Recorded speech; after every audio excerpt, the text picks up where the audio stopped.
Merci d'être sur la télévision Labari pour suivre le journal de ce jour, vendredi 26 mai 2023.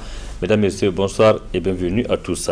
Direction centrale de conférence internationale Mahatma Gandhi de Niamey qui sert de cadre pour les travaux de la 40e session ordinaire du Conseil des ministres du Conseil africain et malgache pour l'enseignement supérieur, le CAMES, dont le Niger abrite la 40e édition. C'est le Premier ministre du Niger, Oumoudou Mahamadou, qui a présidé cette cérémonie ce matin. Précision avec Nafissa Yahya et Ibrahim Abdou.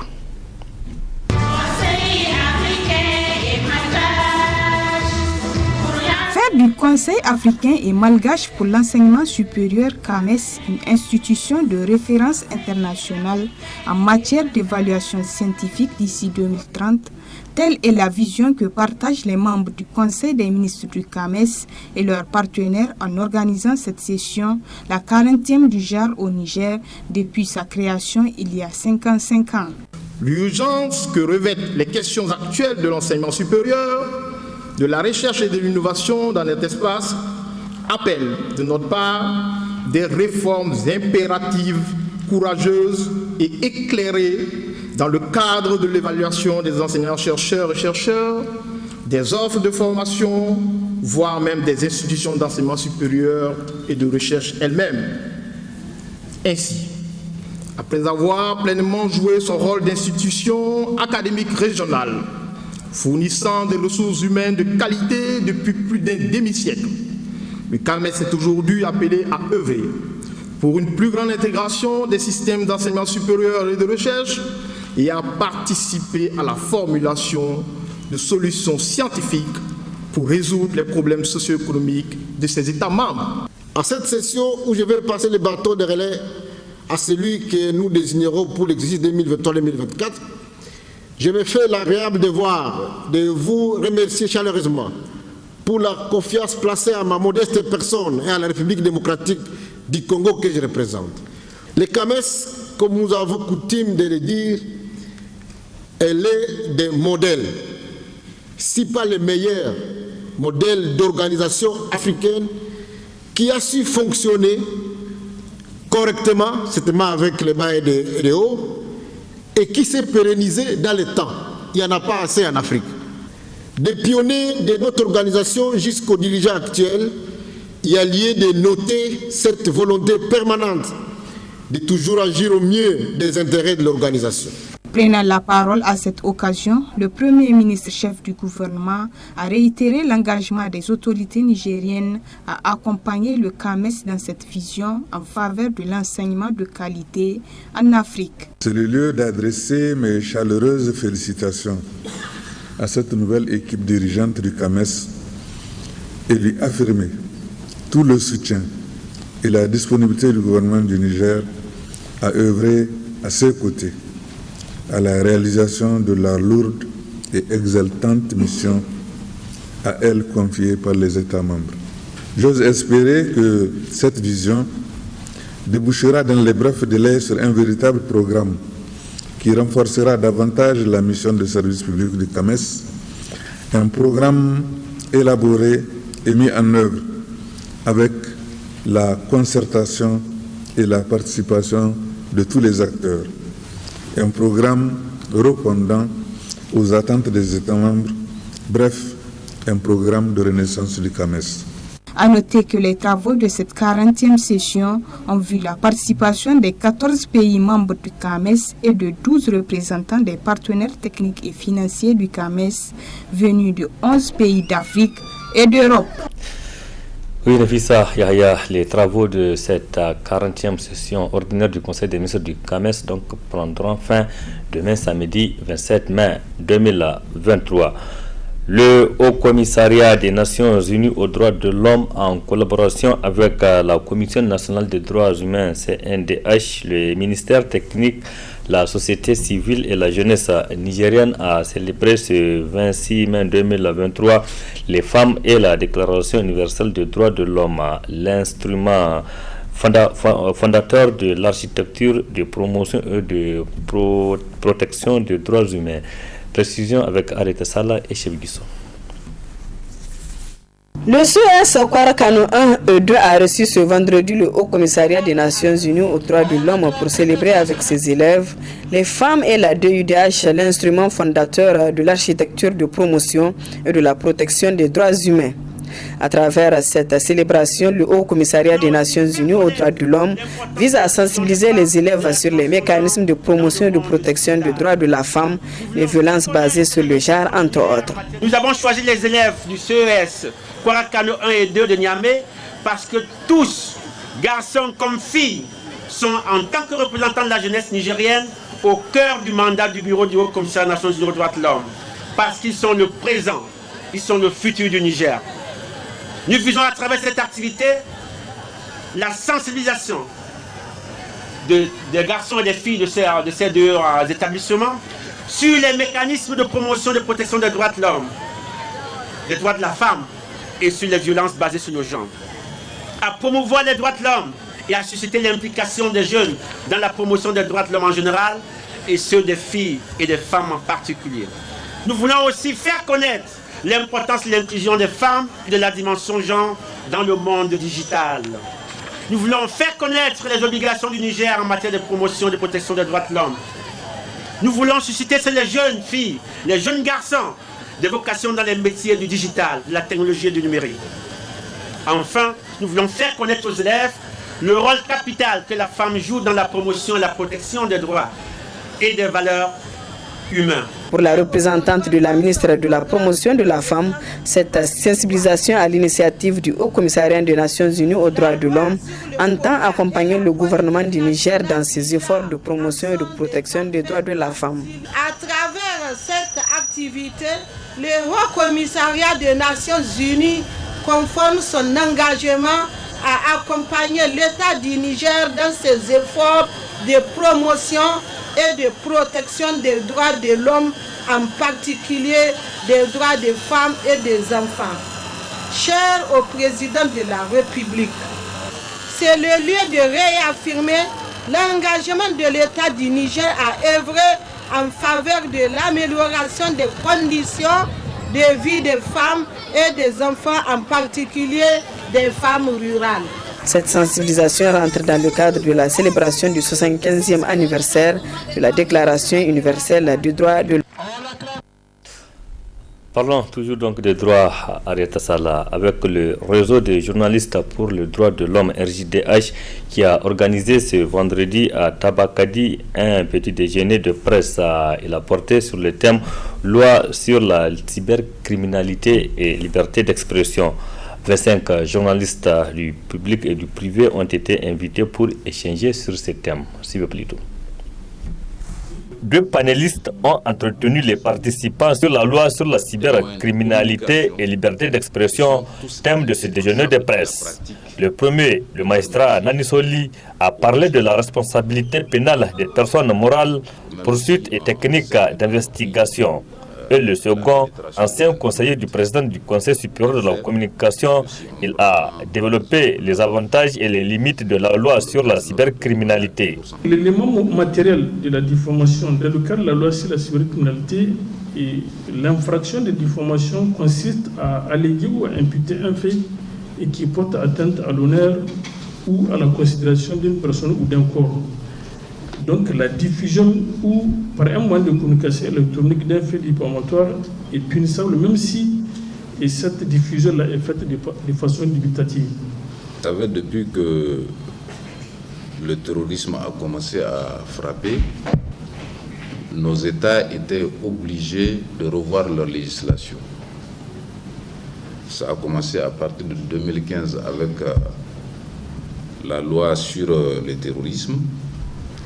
Et pratiquement en 2019, la loi sur portant répression de la cybercriminalité, la loi portant interception de certaines communications électroniques, la loi portant protection des données personnelles.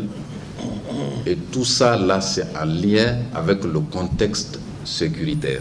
Le choix du thème de ce déjeuner de presse n'est pas fortuit, dira le président du réseau des journalistes pour les droits de l'homme RJDH. Depuis l'adoption du texte sur la cybercriminalité au Niger, des journalistes ont été poursuivis et condamnés pour soit des articles publiés en ligne ou pour avoir tout simplement relayé des articles d'autres médias en ligne. Ainsi, une telle situation vide la dépénalisation des délits commis par voie de presse au Niger de son sens, qui veut qu'aucun journaliste ne parte en prison pour ses opinions. C'est pourquoi je vous invite, chers consorts et chers confrères, à suivre avec la plus grande attention ce panel afin de mieux comprendre la ligne de démarcation entre liberté d'expression et cybercriminalité et travailler librement sans être inquiété. Le représentant du projet Adalti, un des partenaires du RJDH et le secrétaire général du ministère de la Communication ont tous réaffirmé leur détermination à soutenir toutes les actions visant à outiller les journalistes sur les thématiques relatives à la promotion et à la protection des droits humains. Je me réjouis de l'organisation de ce petit débat sur le thème de la liberté d'expression et la cybercriminalité, surtout dans un contexte sécuritaire comme celui du Niger. Nous encourageons ce genre de rencontres entre producteurs de contenu de médias et décideurs afin de non seulement échanger sur le contenu des textes en vigueur, mais aussi et surtout parler de ses limites et conditions d'application. Le président de Genève de presse vise à vous familiariser avec le contenu de la loi réprimant la cybercriminalité. C'est pourquoi je vous invite à suivre attentivement les différentes communications qui vous seront présentées par les deux panélistes afin de tirer largement profit de leur expérience. Je vous invite aussi à des échanges fructueux afin que la loi sur la cybercriminalité soit internalisée par les journalistes que vous êtes. Au vu de l'intérêt qu'a suscité ce déjeuner de presse, le réseau de journalistes pour le droit de l'homme RJDH entend poursuivre ce genre d'initiative à l'endroit des journalistes du public et du privé.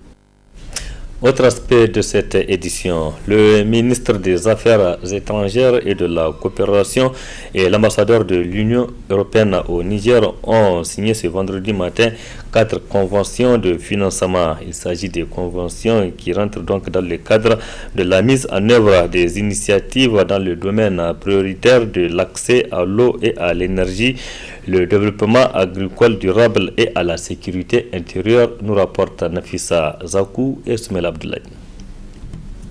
Cette cérémonie marque la signature de 4 conventions de financement entre le Niger et l'Union européenne pour un montant de plus de 53 milliards de francs CFA dans les secteurs clés de l'accès à l'eau et à l'énergie, le développement agricole durable et la sécurité intérieure.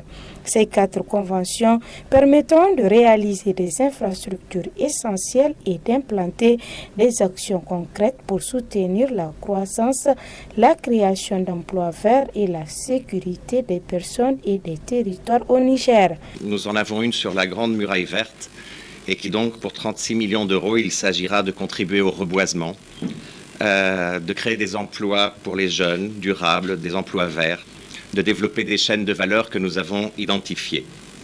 On estime que ce programme pourra toucher au long des années qui suivent environ 500 000 personnes et que nous restaurerons 50 hectares. Ensuite, un grand projet sur Gotaïtera, donc c'est un grand projet dans cette zone fragile des 3 frontières de pouvoir amener de l'eau à la population.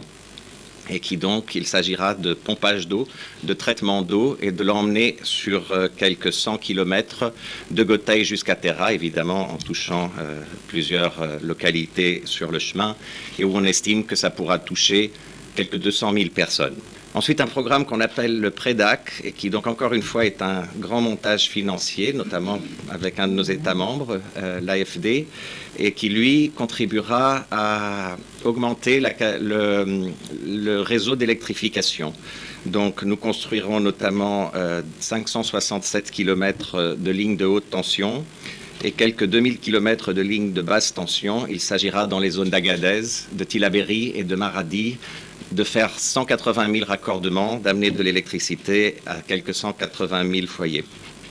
Enfin, et très important, un projet au profit du maillage territorial en termes de sécurité intérieure, de contribuer à la mobilité des forces pour un montant de 25 millions d'euros au profit du ministère de la Sécurité intérieure et qui donc constituera la construction de petites emprises, de matériel roulant, de tout ce qui pourra contribuer à la mobilité des forces de sécurité intérieure, telle que définie d'ailleurs par le ministère. Après avoir salué la coopération et le partenariat entre la République du Niger et l'Union européenne, qui a permis la réalisation de nombreux projets de développement dans des domaines aussi importants que la santé, l'éducation, la sécurité alimentaire, la culture, entre autres, le ministre des Affaires étrangères et de la coopération a souligné l'importance des présentes conventions pour le Niger. La première convention de financement relative au renforcement et à la mise à l'échelle des bonnes pratiques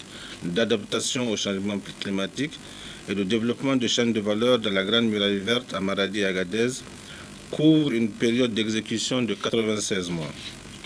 Ce projet permettra de gérer et d'exploiter durablement les ressources naturelles de la Grande Muraille Verte au sein des communautés rurales des régions de Maradi et d'Agadez. La deuxième convention de financement d'un montant total de 25 millions d'euros, soit 16 375 millions de francs CFA, sur une période d'exécution de 84 mois, concerne le projet d'appui au maillage territorial des forces de sécurité intérieure au Niger. Ce projet a pour objectif principal d'améliorer la sécurité des populations et la stabilisation du pays, en particulier dans les zones fragiles et frontalières de notre pays.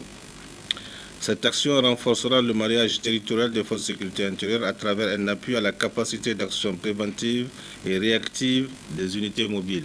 La convention de financement couvrant le projet multicentre d'alimentation en eau potable de la ville de Terra à partir de Goté cadre parfaitement avec les attentes du gouvernement nigérien.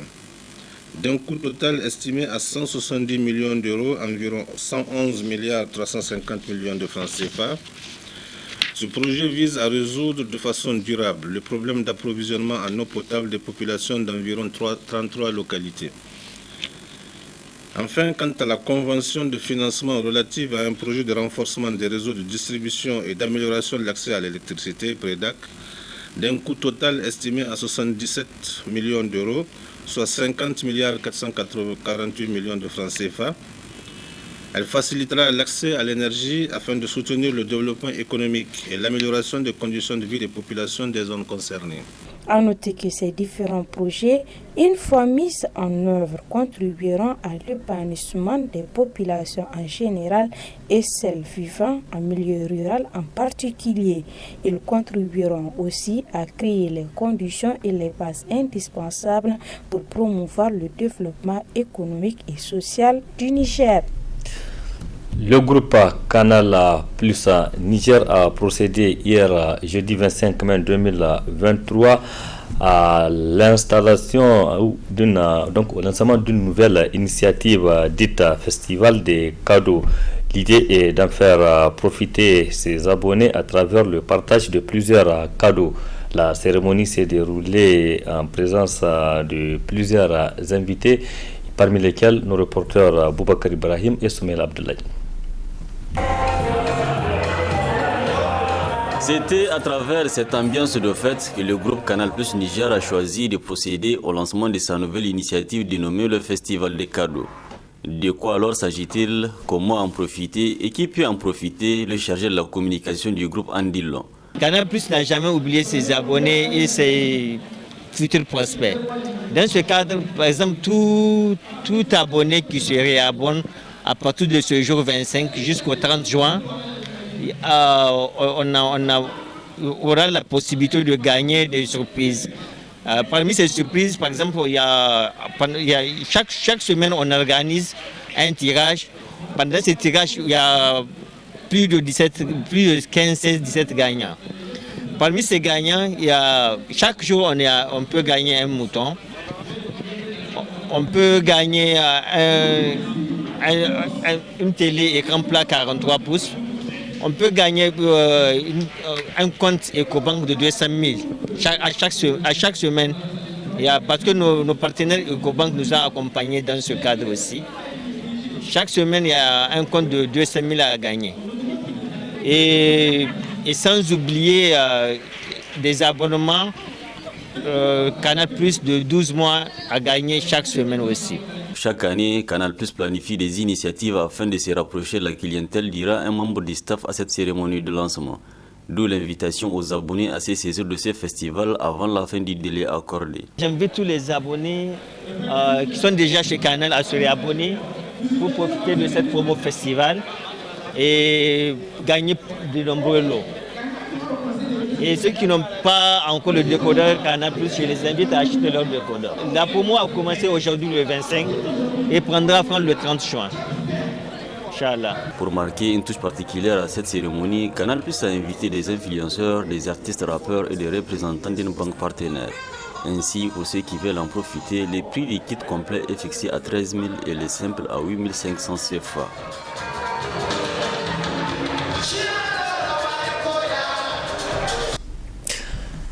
Les élèves du lycée professionnel agricole de Terra se sont rendus ce matin à l'Institut agronome privé professeur Dov situé à Lipore, c'est dans la commune de Kolo. Une visite qui vise à permettre donc à ces élèves de renforcer leur capacité dans le domaine agricole. Précision Ismaël Momouni Sadoumi.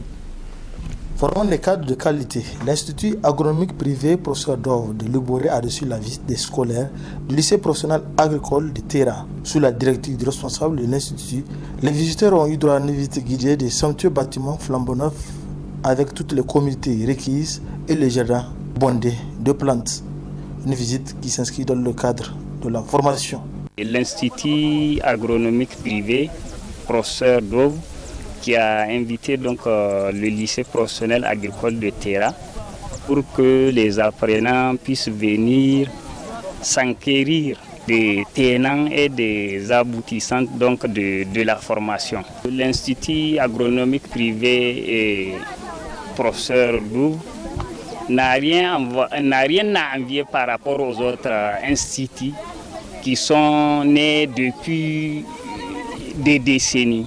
À l'issue de la visite, les élèves du lycée professionnel agricole de Terra se disent émerveillés. On a beaucoup apprécié la suite de cette visite, car on a découvert de nombreuses choses sur ce site, y compris l'école dont on a visité, car l'école nous a vraiment impressionnés. J'apprécie beaucoup cet institut agronomique du docteur Pauvin. C'est une très bonne école qui a une bonne formation concernant le domaine agronomique et sur les cultures maraîchères.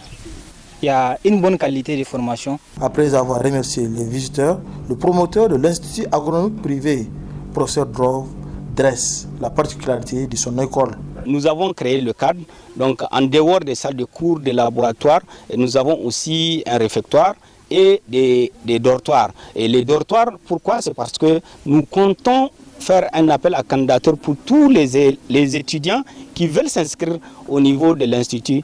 Il n'y a pas de barrière. Les étrangers, que ce soit les Burkinabés, les Nigériens, les autres pays de manière générale, peuvent s'inscrire, tout comme les Nigériens aussi peuvent concourir, je veux dire, pour être parmi les candidats à l'Institut. Nous avons une place vraiment limitée et nous n'avons que 25 places. Donc vous voyez combien de fois nous voulons mettre l'accent sur la qualité de l'enseignement au niveau de cet institut. Et en dehors de ça, la particularité de l'institut, c'est au niveau même du contenu, parce que nous avons 115% de pratique et 25% de théorie. Donc qui dit agriculture vraiment dit pratique d'abord, et ensuite la théorie va compléter. Cet institut situé à une dizaine de kilomètres de Niamey, la capitale, est le premier institut qui forme en agriculture au Niger. Pour ceux qui veulent s'inscrire dans cette prestigieuse école, la rentrée est prévue en octobre prochain. Merci Ismaël Momouni pour ce résumé. Point final de cette édition. Merci aussi à vous de l'avoir suivi. Restez en compagnie du programme de la télévision Labari. Excellente nuit à toutes et à tous et bon début de week-end. Au revoir.